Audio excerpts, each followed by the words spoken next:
Bugün müsəlman bacı qardaşlarımızın vəziyyətinə biganə qalanlar, Fələstində, Qəzzədə və digər ölkələrdə zülmə məruz qalan insanları görməzdən gələnlər sözün əsl mənasında ölüdürlər.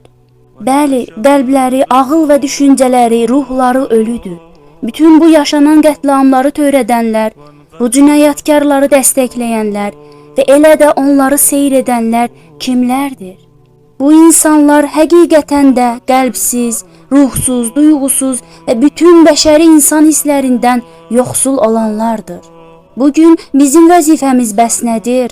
İmam Əli əleyhissalam buyurur, bir zülmü əngəlləyə bilmirsinizsə, heç olmasa onu digər insanlara çatdırın. وعليك المعول